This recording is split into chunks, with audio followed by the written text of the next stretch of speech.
Bonjour à tous ceux qui regarderont. Je voulais faire une vidéo aujourd'hui puisque j'avais à cœur en fait de parler aux personnes qui soient aussi bien de religion musulmane, chrétienne, catholique, des personnes qui sont peut-être en recherche ou tout simplement à l'écoute, un lieu de réflexion. Donc pour ceux qui me connaissent, eh bien écoutez, oui, moi j'ai fait une rencontre avec le Seigneur d'une manière particulière où voilà, j'étais dans un moment de vie où je cherchais les choses de Dieu, les choses en haut, hein, sans forcément chercher Dieu, mais j'ai rencontré la personne de Jésus qui a changé aujourd'hui ma vie. Donc je me suis mariée, j'ai eu un enfant et je ne vais pas dire que les choses sont toujours simples. Il ne faut pas croire que quand on devient chrétien, les choses sont simples. Mais en tout cas, nous savons à qui on peut se raccrocher quand justement les choses vont mal. On sait qu'il y a quelqu'un au-dessus de nous et quand on se plonge dans la parole, dans la lecture de la Bible, eh bien il y a cette présence qui vient nous parler directement. Voilà, parce qu'il y a toute une histoire derrière, du début de notre existence à l'après. Il y a un plan qui est bien parfait. Et si on prend le temps de comprendre, d'essayer d'avoir cet état d'esprit aussi, d'être enseignable, c'est important. Non pas aller dans des doctrines à tout va, mais vraiment essayer de trouver quelqu'un qui puisse vous enseigner du mieux que la personne peut. Eh bien, c'est ce qui permet de faire grandir aussi la foi. C'est l'entendement de la parole qui fait grandir notre foi. Et c'est ce que dit la Bible. Hein. La parole vient de ce qu'on entend, et ce qu'on entend, c'est la parole de Dieu, la parole de Christ. Donc, c'est l'entendement dans le sens où c'est la compréhension de sa parole. Alors, il y a un sujet que j'aimerais aborder parce que, bon, on parle souvent de pardon des péchés de façon un petit peu glauque, on pourrait dire, pour ceux qui ne connaissent pas la parole, c'est-à-dire de verser son sang, de verser le sang d'un animal pour pouvoir être pardonné de la part de Dieu. Jésus a versé son sang pour être pardonné, pour pardonner les péchés. Enfin voilà, ça peut être totalement flou de la part de ceux qui ne connaissent pas les Écritures et de ceux qui ne sont pas croyants également. Pourquoi des sacrifices? Pourquoi du sang versé? Bah écoutez, j'ai envie de vous dire que Dieu n'est jamais pris au dépourvu et qu'il savait que l'être humain allait sacrifier un homme, et de ce sacrifice, il y allait avoir la rédemption de l'humanité. Donc ça, c'est un point de vue chrétien. Et donc il faut savoir que la base de toute religion était au niveau de sacrifice d'animaux. Hein, ce que font encore aujourd'hui la religion, ce que fait la religion musulmane, de sacrifier des animaux, les moutons, à l'Aïd, etc. Eh bien, on le retrouvait donc dans l'Ancien Testament. Donc c'est la base de toute origine religieuse. Et je vais vous lire ce passage qui parle de la première alliance, qui avait aussi des ordonnances relatives au culte et le sanctuaire terrestre. Donc il y avait un tabernacle, le premier tabernacle, en effet, construit dans la partie antérieure appelée le lieu saint. On y trouvait donc le chandelier, la table et les pains de proposition. Derrière le second voile se trouvait la partie du tabernacle appelée le Saint des Saints. Donc lui renfermait l'autel d'or pour les parfums, l'arche de l'alliance entièrement recouvert d'or, et il y avait dans l'arche un vase d'or contenant de la manne. La manne, c'est aussi ce qu'ont eu les Hébreux en traversant le désert, c'est-à-dire une nourriture miraculeuse donnée directement de la part de Dieu. On retrouvait aussi le bâton d'Aaron qui avait fleuri et les tables de l'Alliance. Donc pour une information, donc les tables de l'Alliance ont été données à Moïse, qu'il a écrit sur le mont Sinaï quand il est allé voir, donc quand il est monté à cette montagne. Le peuple hébreu était en bas et s'impatientait ce que Moïse revienne.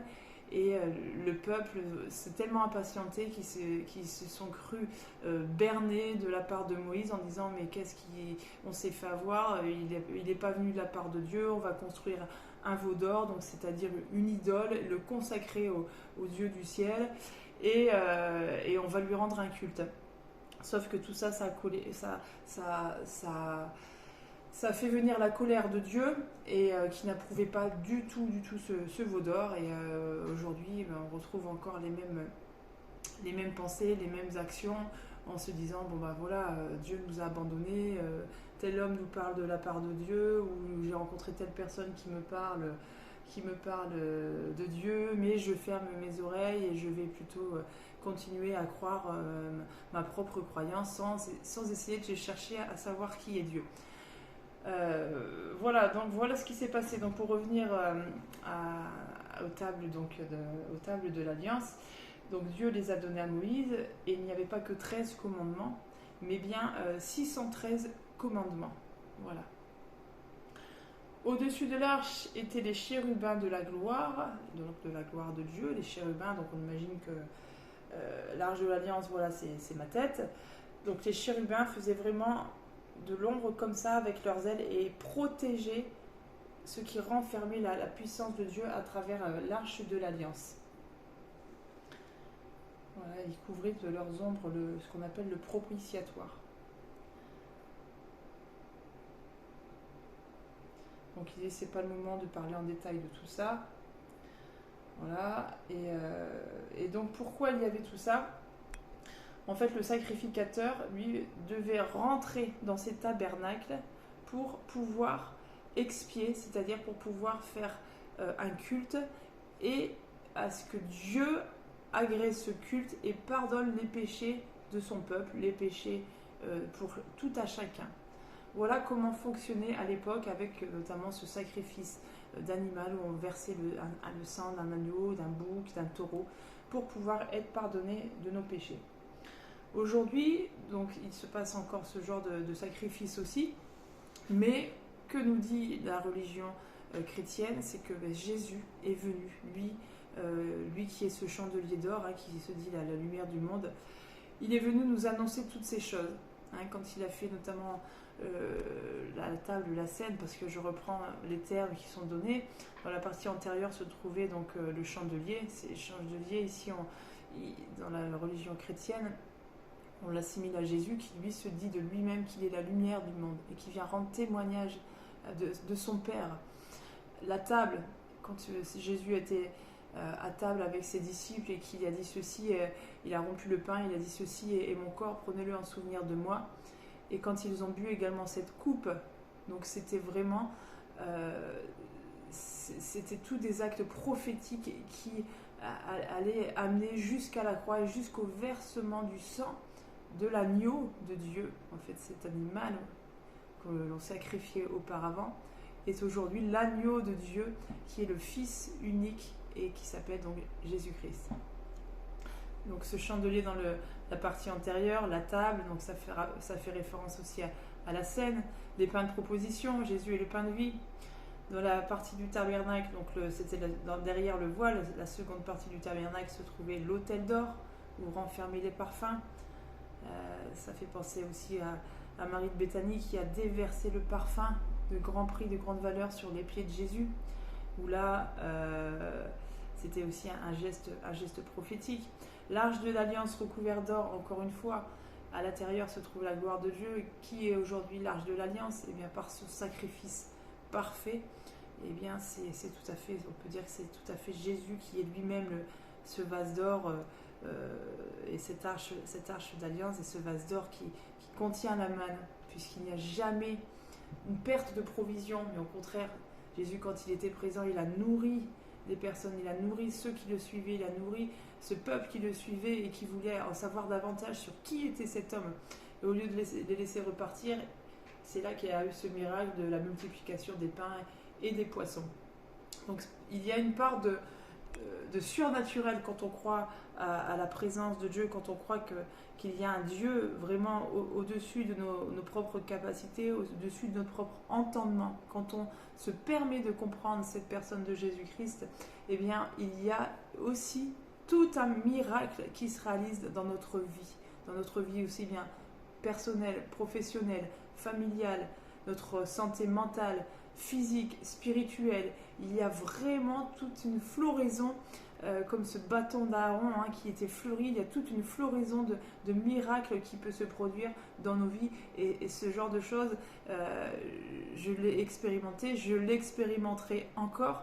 Et des milliers, des millions de personnes l'ont expérimenté aujourd'hui. Donc ça vaut la peine de chercher à comprendre qui est Jésus. Je vous encourage vraiment à lire la Bible, à vous rapprocher de personnes qui peuvent vous donner des explications. Moi je suis disponible aussi sur Internet, sur Facebook, par téléphone, par message, comme vous voulez. Mais ce serait avec joie que je puisse vous donner aussi des explications. Voilà, donc aujourd'hui, pourquoi je voulais vous faire cette vidéo, tout simplement pour remettre un petit peu les choses dans l'ordre en disant que toute base de religion vient de l'Ancien Testament, de cette partie de Hébreux chapitre 9, où on nous explique comment se faisait le pardon des péchés. Et bien aujourd'hui, ce pardon des péchés, nous l'avons non pas dans notre propre justice, mais en regardant la justice qui a été donnée sur la croix, qui porte le nom de Jésus. Donc comme je vous disais, vraiment c'est vraiment tout un panel très large et infini quand on se met à comprendre et à lire les Écritures, et cette parole ne passera jamais. Voilà, ça c'est des promesses qui nous sont données, cette parole ne passera jamais. Donc je vous encourage à ce qu'on en discute. J'ai pas fait cette vidéo pour dire moi ma religion elle est meilleure, toi ta religion elle est moins bonne. C'est pas du tout le cas. Vraiment, je suis là pour échanger avec vous, et puis en toute simplicité. Et puis si vous avez des questions, écoutez, on peut en discuter. Moi je suis ouverte vraiment à la discussion. Bonne journée à tous.